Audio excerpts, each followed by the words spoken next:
Your name is Justin? Yeah. And how old are you? 41. 41. And how old were you when you got incarcerated? I was 24 years old. 24 years old. And what happened? Like, what was the reason of your getting incarcerated? Reason behind my incarceration was I was convicted of 2 federal counts of brandishing a firearm in connection with the crime of violence. So to sum it up, I had these guns out on display during the robbery. So pretty much, for one gun, I was charged with 87 months, which is 7 years. Off of 7 years, you do 5. For the other gun, I was sentenced to 156 months, which is 15 years. But off of 15 years, 85%, you end up doing 13 years. So altogether, I was sentenced to 240 months, which is a term of 20 years. Off of 20 years, basically, I did 17 and a half plus the year in the halfway house. Okay, so altogether it was 17 years. Yeah, 17 years. Okay, and tell me some things like what happened while you were in prison. Like, what were your most scary or most dangerous things about prison? Because you know how the TV make it seem like it's really like, you know what I'm saying, this is the most dangerous, like get stabbed in a minute place. Is it really like that in prison? I mean, it can. How was your experience? I mean, it can really go down like that, regardless of the fact that if you in the United States penitentiary, whether you in a medium security, low security, or even at a camp. Yeah. Because you got to think about it, you're around all these different brands of people, different nationalities, different countries, different gangs, 1,000,001 different personalities. But from my experience, my very first encounter where I realized it was real was when I was in Pollock, Louisiana. And it was sometime in the evening, but there was a situation that happened between, the Crips and the Louisiana car. So basically, everybody and their mama out there on the yard. Now, mind you, I ain't even got my bedroll yet. Oh, man. So you see what I'm saying? So it's like, I'm literally just as well as everybody else who came with me. We naive as to. Now, was this when you first got there when you was 24? Yeah. Okay. Yeah. Okay. Matter of fact, 25. You was 25, okay. Yeah. Okay. When I actually made it there. Right. Okay. So, and there was a situation that happened between the Louisiana car and the Crips. But you know what the craziest thing was? They kind of, and I'm gonna just keep it 100. Yeah, definitely do. For everybody, who portrays an image like there isn't a nervousness or whatever the case may be, that's just bullshit. Right. Because you're in an environment that you have no knowledge of. Yep.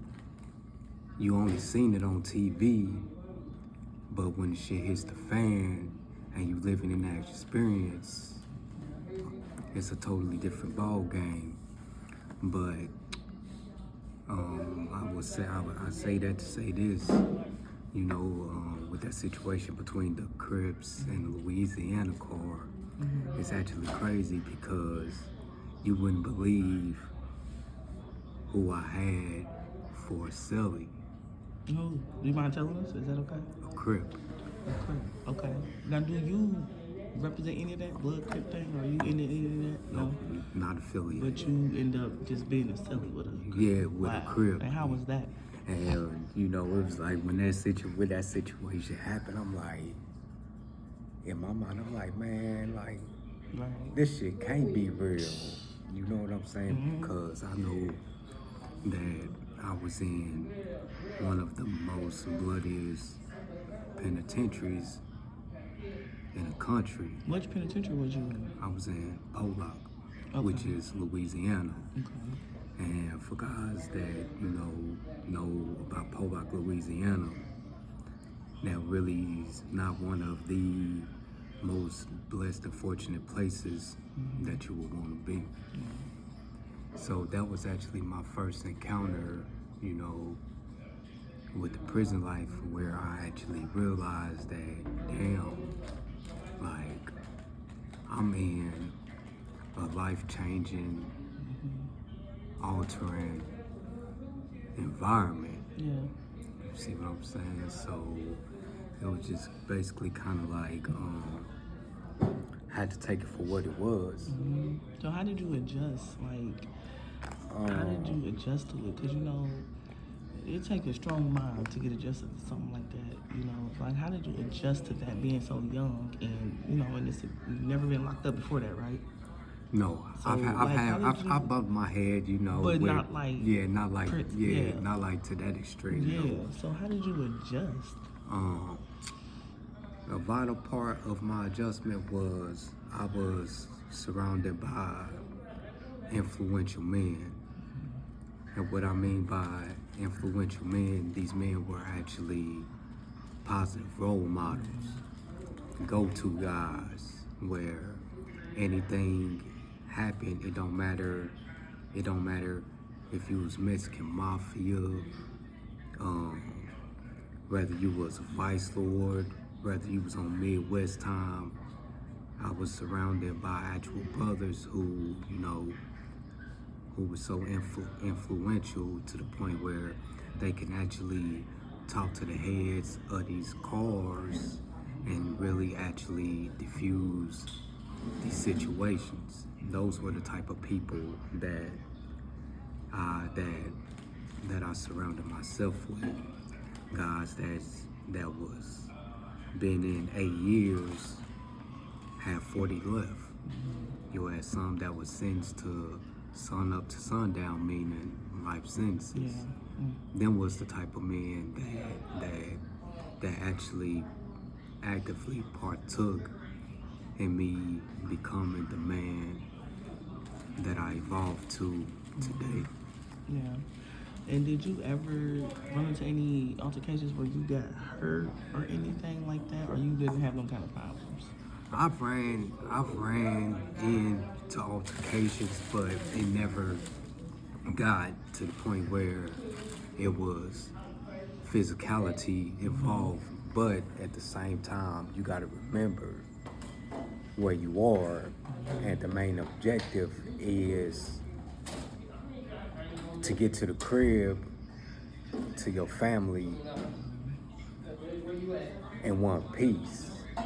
Right. You know what I'm saying? And I think a lot of that stem from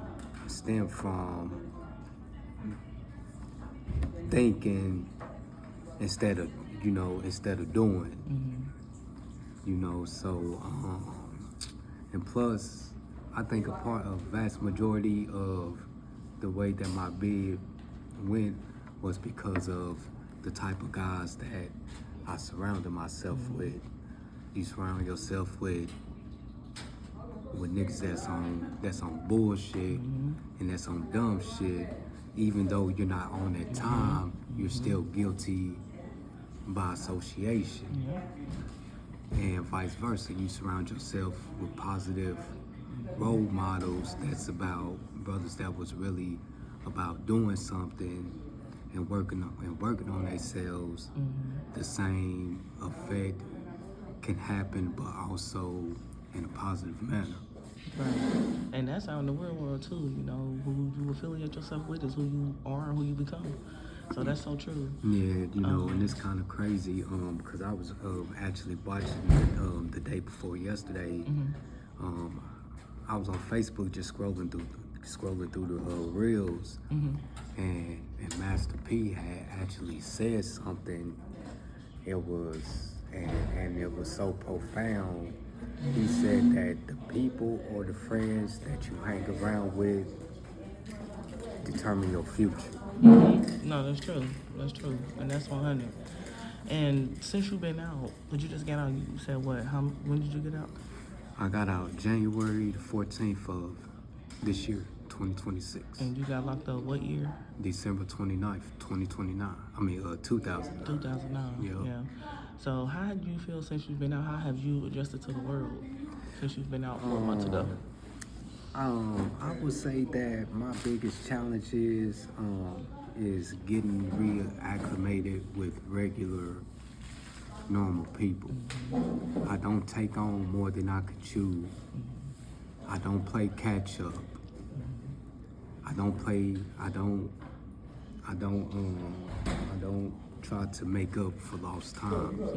Because the moment that I start doing those things is the moment that I stop living in the moment that I'm given, and that's when I stop living in expectation concerning the future that I want to provide.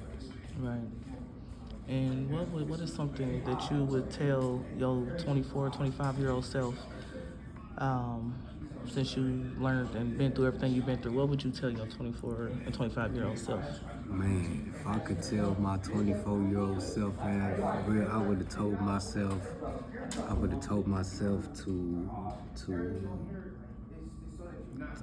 to get up out of that baby boy mentality. And baby boy mentality, what you mean by that? Meaning that, okay, you were physically, defined as a man, but in actions, you had a whole lot of room for improvement. That's my definition of the baby boy mentality, and we all familiar with that movie. Right, most definitely. And one more thing before we go, what would you tell the youngins today? Because these YNs is crazy and they think prison is a game until they get there. Man, what would you tell them? Listen. I would tell y'all what y'all think prison is. That shit ain't it. What you see on TV, that shit's some bullshit. They don't tell you about the race riots. They don't tell you about what's going to happen with your family once you're gone. Just imagine you hearing stories about the mothers of your kids and your children homeless because of the type of dudes that they chose to deal with. See, prison is not going to inform you of those things. And whether you realize it or not, being in prison, that don't mean you hard. That don't mean you tough. That don't mean none of that shit. That means that you were an uncivilized person, unfit for society. And once society has no use for you, society gonna throw y'all away. So y'all YNs out there, I'm telling y'all got a chance. But the question is, whatever cycle or whatever environment that you're in, are you actually going to be the one that break the curse and turn yourself around from falling over on the edge of that cliff? That's 100. I appreciate the interview with you. Yeah, no problem. I'm glad you're home, and yeah, appreciate it. Congratulations to you. All the bestest. Yeah, appreciate it. And peace out. Peace.